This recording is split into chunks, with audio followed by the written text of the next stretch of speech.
So recently James Harden has been talked about a lot for various things. And for that, a bunch of people have been criticizing him, and rightfully so. But I think recent narratives, along with the stuff mentioned about him in the past, is unnecessarily painting a bad picture for who James Harden is. In 5 of the last seasons, James Harden has been top 3 in MVP voting, and you could argue that he should have been a 3-time MVP instead of just 1. During Golden State's peak years, Harden and the Rockets were the only team that gave the Warriors competition, almost beating them in the 2018 playoffs if it wasn't for some injuries. However, recently, people have been tearing him up and disrespecting his work these past few seasons for little to no reason at all. When it's all said and done, Harden does have a chance to be the NBA's all-time leading scorer, despite spending the first couple of his seasons on the bench. If he never wins a ring, I'm sure he'll widely be considered the greatest athlete in any sport to never win a championship. I don't think many people realize this, and that's mainly why I feel like he doesn't get the respect he deserves, and he's, for some reason, one of the most hated players in the league. Just like Malone and Stockton during the prime years couldn't get past the 90s Bulls, Harden, who's still in his prime, couldn't get past the Warriors, a team who at one point had 5 guys who were recently All-Stars. And now that the Warriors aren't as good anymore, the Lakers now have the best small forward of all time, and a guy who could become the best power forward of all time. In 5 of the last seasons, Harden has lost to either the Lakers or the Warriors, and in 2017 he lost to the Spurs, who weren't what they are today. All of Harden's losses in the past 5 seasons are justified, and it's amazing that he put up a battle against most of these teams in the first place. In the 2018 NBA playoffs, he took the Warriors to 7 games. Meanwhile, in the next round, LeBron got swept by that exact same team. Now, I'm not comparing the two players, but the fact that Harden was so close to beating them is very impressive. If Chris Paul never missed Game 6 and Game 7 that year, Harden probably would be an NBA champion by now. Harden isn't really the best playoff performer in terms of statistics because these past 2 seasons, there has been a drop between his regular season stats and his playoff stats. But even with those drops, his numbers are still insane. This playoffs, he averaged 38 and 6 on 48% shooting. And the only way you can say these numbers aren't that impressive is if you compare them to his insane regular season numbers. It's a common thing now to see that Harden is a playoff choker, but there have only been really 2 instances where he's underperformed in the playoffs. The first instance of that was in the 2015-16 season versus the 67-win Warriors team. In the final game of that series, Harden had 14 points and 13 turnovers. Yeah, I can't defend that game. It was pretty much just horrible. There's no other way to put it.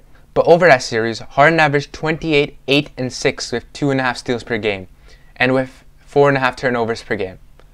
Now, imagine those numbers without Game 5. There was simply no way that Harden could carry the Rockets over the Warriors, who became overwhelming favorites.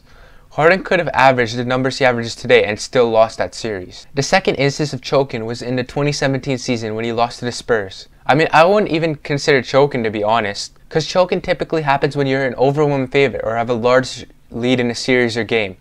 And this was not the case with what was happening during the Spurs series.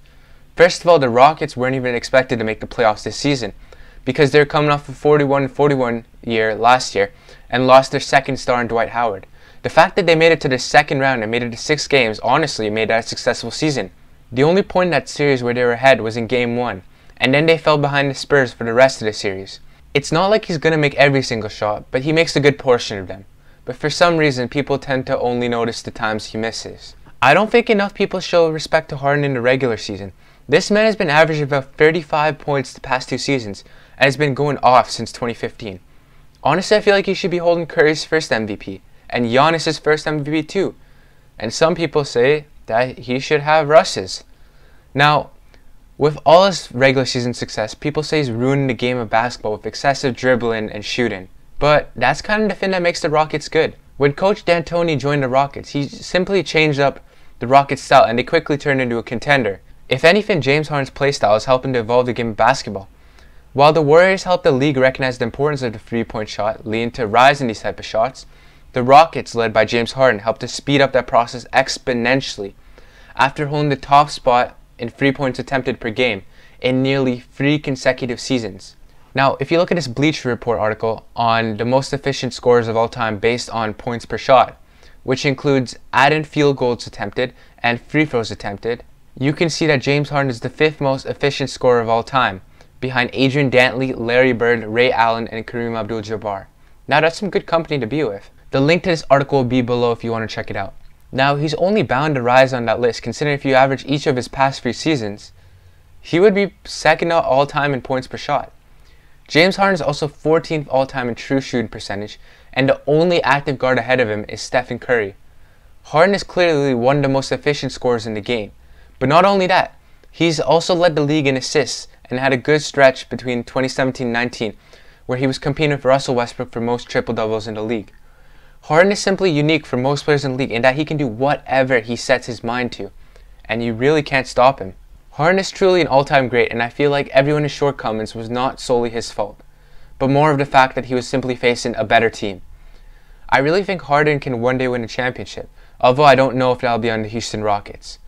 When he retires, I hope he ends up being a top 3 scorer of all time with at least 1 ring, so people can truly recognize him for how great he was. Because if people continue to hate on him like they do now, I'm sure he'll never get his due respect. Alright, thanks for watching. Before you go, please like, comment, share, and subscribe to support the channel.